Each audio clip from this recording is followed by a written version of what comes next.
Welcome everyone to Sunshine Ladies and Rattling Tales, where a group of bookish friends take you on our reading journey. We bring you TBR recommendations, exclusive bookish interviews, and event shenanigans. I'm Carrie, and on today's episode, I am joined by Heather, Nikki, Reed, Rebecca, and Steph. Join us today as we chat with our next RBC author, Emilia Jae. It's so nice to meet you, Amelia. Thank you so much for taking time to chat with us today. So nice to meet you. Thank you so much for having me. I'm so excited. We're going to kick it off with, for anyone that's not familiar with you already, tell us a little bit about yourself and how you got into writing. Hey, well, my name is Emilia Jae. My writing journey is a little different than pretty much everybody that I've talked to in the industry. I literally woke up one Saturday morning, like almost 3 years ago, and said, I'm going to write a book. And my friends looked at me like I had 6 heads, but I did it. You did. So here I am, and I've written 3 more since. So, Yay! Love the vision. All right, for all our friends out there, just a reminder that this podcast is rated R. Get it? Because pirates. And we're going to start it off with a game. Fly, swim, or sink with any of your characters. Okay, so fly. Oh, God. Lots of good options. Jace, but I would also probably like marry him too. Oh, this is hard. I know I'm killing or sinking Kellen. That's like for sure. Like I said this yesterday. I was like, if she doesn't sink him. No, Kellen's out of here. Goodness. You know what? No, I would fly Gage and then I would marry Jace. All right. I'm down. Gage would be fun. He would be so fun. And then for Beyond the Tides, everybody's hot in Beyond the Tides. Jeez. I would fly Atlas, would swim Draven, and sink. That's kind of a spoiler. I'll say the king, because he sucks. So your first series, the Forbidden Air trilogy, honestly was probably one of like my favorites that I've read this year. I loved it so much. It's action-packed. It has a fun journey. It has some fierce female characters, big battles, which book 3, no spoilers, but like it was really amazing. There's a lot of unhinged banter and characters and so many twists and turns. What sparked that idea for the series? And then how did you come up with that opening chapter that kind of sets the tone for the rest of the series? So the Forbidden Air trilogy, it's always going to hold like such a special place in my heart, especially Leah. Leah is very much, I don't like saying this but it's true. Like she's very much me. She's kind of everything that I am, but also everything that I hope and like want to be at the same time. I just think she's really fun. The poor girl got my sense of humor though, and I feel so bad about that. But so like I said, like before, I just woke up one morning and I was like, I'm going to write a book, and I did it. But I was very adamant about, I was like, why is it always the guy that's the powerful, hot fae that like does all the hot shit and like whatever. Yeah. So I was like, no, my girl, that's going to be her. And I made Jace human, and I was just like, you're just going to be over there. And another thing is I'm a huge Game of Thrones fan, and I mean, I don't want to say spoilers, but I feel like it was like 10 years ago at this point. So like, but the ending broke my heart for Daenerys, and this was me rewriting Daenerys' ending. Like, this was kind of me doing that. That's why Leah has her own wyvern, her dragon. I wanted her to be a dragon rider. I wanted her to be powerful. I wanted her to be fighting back for her throne. So there's a lot of little things like that, comparing her to Daenerys. And then for, like, the opening, like, the prologue, I kind of was like, I didn't really know where to begin, especially with it being my first book. So I was like, well, I feel like we got to go back to the beginning. Like, why is all of this happening? And then it was just born. On writing the books, what is your favorite and least favorite part of creating characters and world building? And how do you come up with the names to use for both your characters and location? So for names, I actually use a lot of Latin versions of whatever I'm like kind of going for. Like I'll like look up the Latin word for like something in either like their personality or like if it's like a place, something like that, or like magic. And then I'll kind of just like switch some letters around and make it like a different word. But for naming Leah or Eliana, this is also, so like my name is Amelia. And I always wanted to kind of keep her with me. So like I have like Leah on the end of my name, and then like she's Eliana and there's Leah in there. So like my girl's always with me. That's really cute. Jace was just a hot name to me. I was like, yeah, you can be Jace. For like my favorite part of world building, I think it's just like fun to, I feel like the way I write too, you kind of discover the world like as the characters do. Like the world just kind of keeps expanding, and that's kind of like pretty much how I went with it. Like When I first started it, like the map was blank. I was like, okay, so we're in Isla down here and they travel everywhere. And that's just kind of how it all kind of came to be. But my least favorite is building magic systems because that's a bitch. There's so many rules. I'm like, oh my God, it's magic. It can do anything. But no, you like need a lot of things in place to make sure things make sense. Can you tell us what you're currently reading and then what's on your TBR? Goodness. So right now I'm drafting and I actually don't read when I'm drafting a book. And like the first draft, I read a lot when I'm editing just because I feel like sometimes it distracts me. But I have such a long TBR that I'm never going to get to. I know I want to read. Oh my God, it's just never ending. Like I'm just like, oh, okay, well I have to write this, but eventually I'll get to these 500 other books that I would love to know what they're about.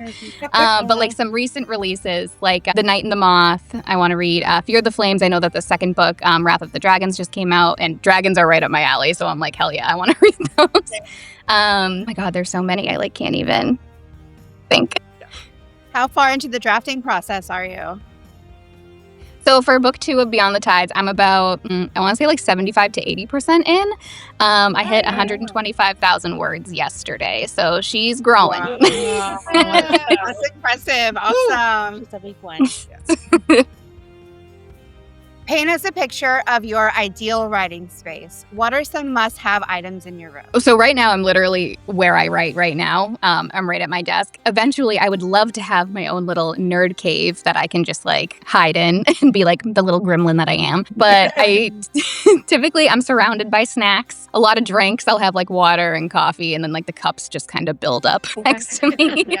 And then my fantasy writing playlist, it's pretty much just movie scores from like all my favorite movies, like Pirates of the Caribbean or like Game of Thrones. A lot of my author friends, I actually like gave them access to it, so we all listen to it when we're drafting. It just like gets you in like the fantasy mood too, like just like movie scores. I also get very distracted by words when I'm writing, so like, or I'll just start singing along. I need music. Have you ever made a playlist for any of your books? I do. I have playlists for both series. I can share it with you guys after this too. I'll send you the links. Going back to your childhood, what were some of your favorite stories to read? And if you could live in any of those worlds, which would you choose and why? This is what makes me feel like such an imposter because I literally didn't start reading until 2020. Only, I'm so serious. I read the Twilight books in like 2008.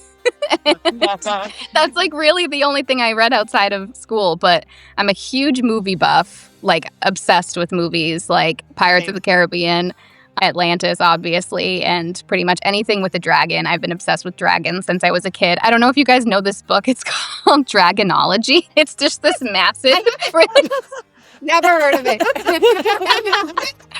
That's amazing. It was literally like, this is where the obsession was born. I feel like I was at Barnes & Noble. I was like friggin' 9 with my best friend. And I paid for this thing in like quarters. And I know for a fact the girl at the desk wanted to like kill me.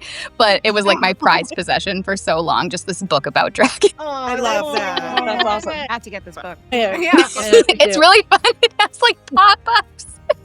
Oh my God. All the steals on the cover. Yeah, it's just like, it's cool. Yeah.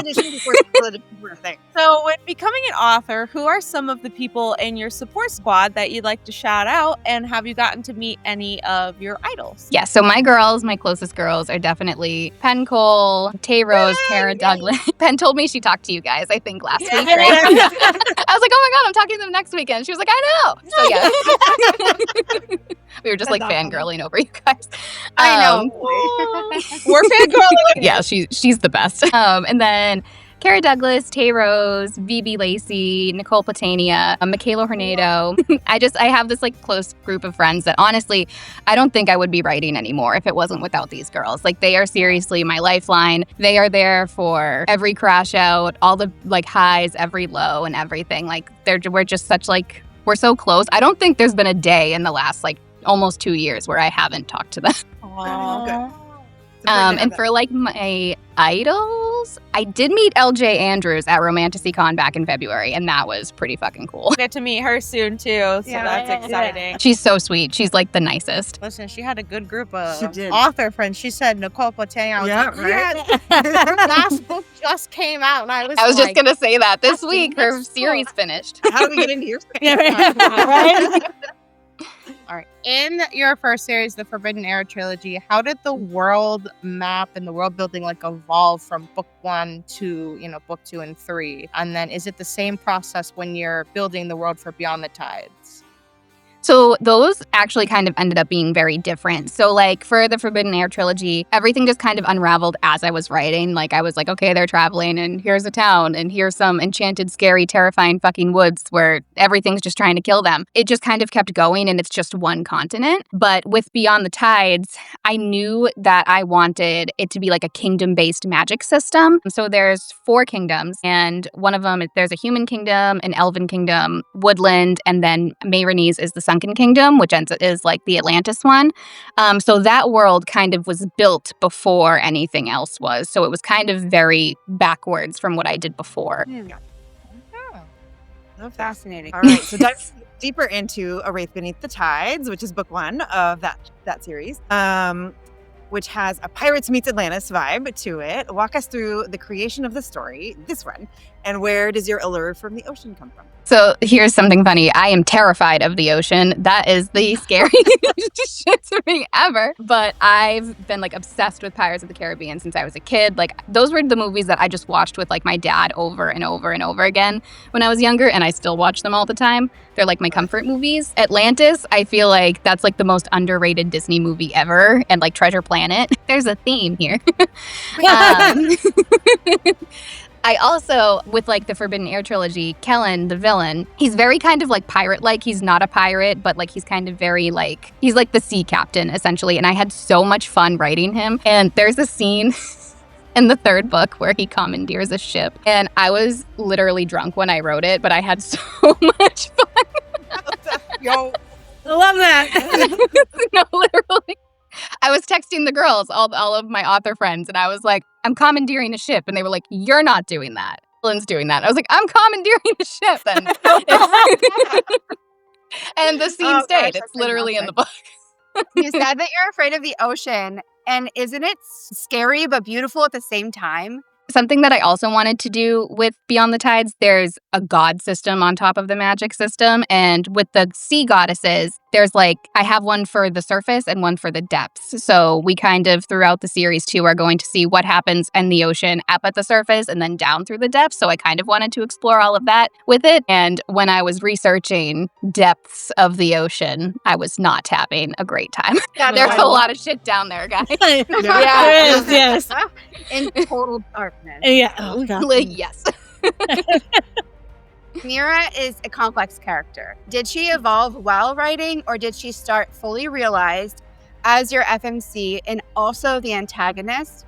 How did you make her such a rootable character? Esmira is the most difficult character I have ever written, ever. She gave me such a hard time, my God. So originally I was trying to like write this story in first person like I did with the Forbidden Air trilogy, but I had a hard time making her not sound like Leah. So I moved it over to third person, and her character, I knew who she was. I knew that she was the villain. She was bad, but like you said, like I had to make her likable. She couldn't just be this awful person all the time. So I wrote the first draft. Pretty much the only thing that was established was her and Draven's relationship, and like that pretty much stayed the same forever. And then I kind of went back and like added her personality and like her little quirks and stuff. So for her, I wanted her weakness to kind of be that she has a heart towards like kids and stuff in kingdoms and like starving people and people who are under corrupt rulers and everything like that. So like while she is a terrible person essentially, she also is like, no, I'm gonna like save the little guys, you know?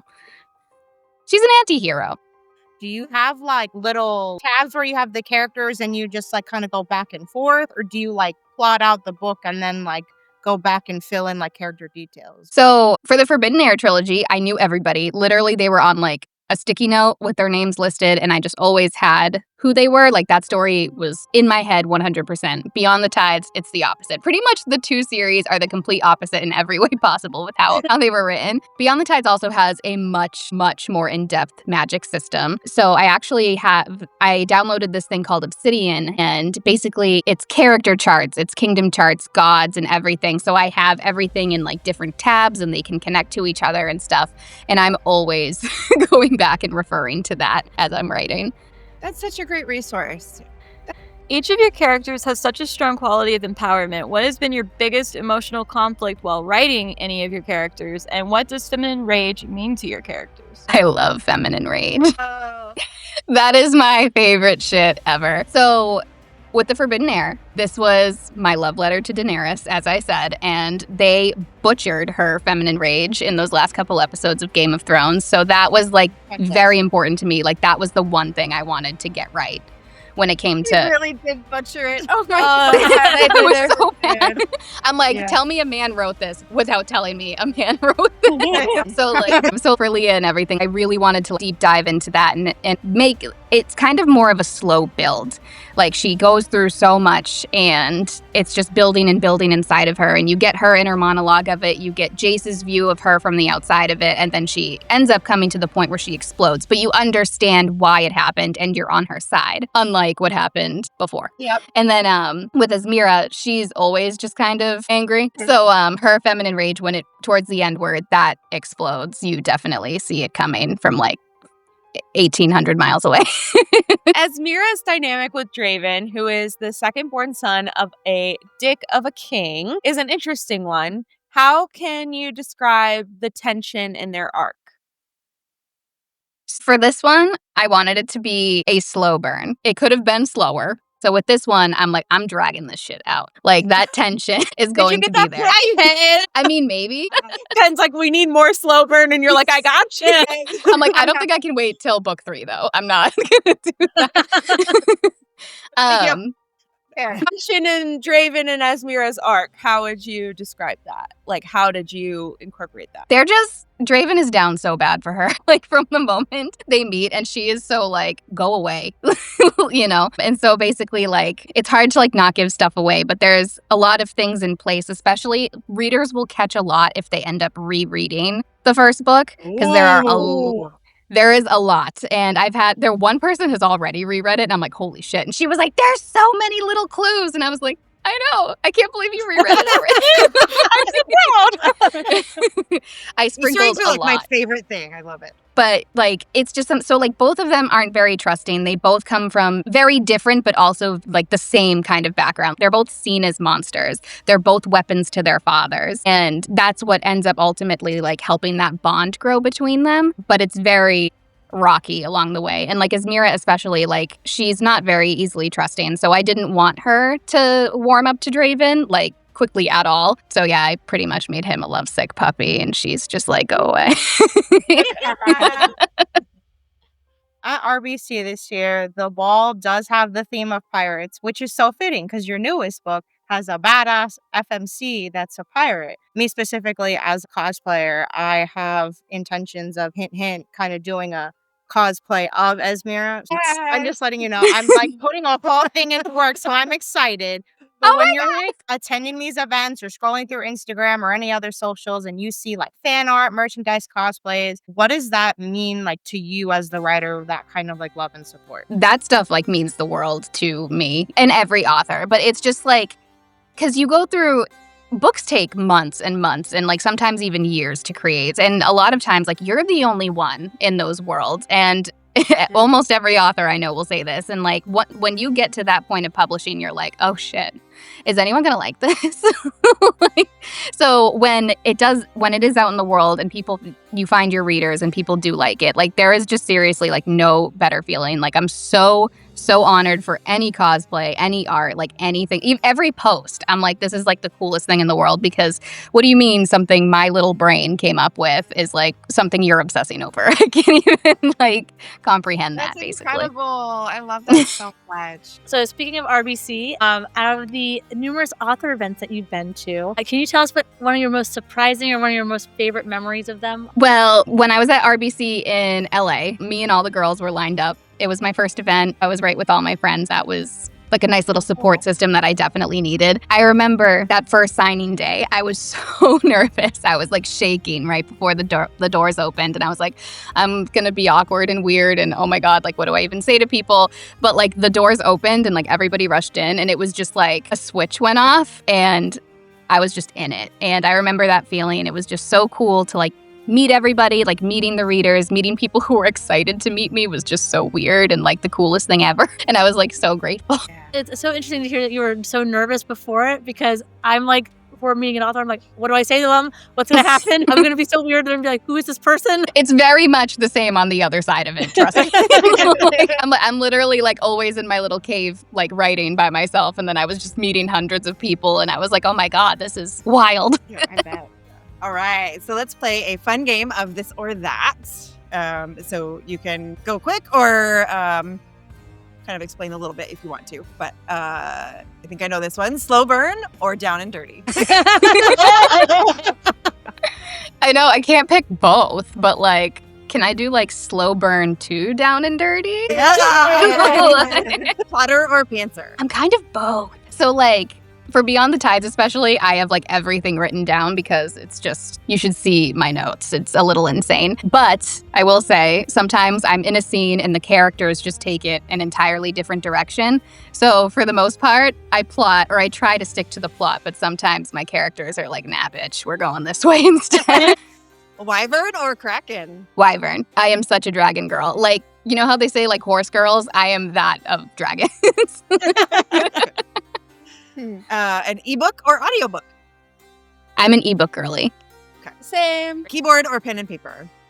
Keyboard. Oh my God, my wrists would die. Yeah.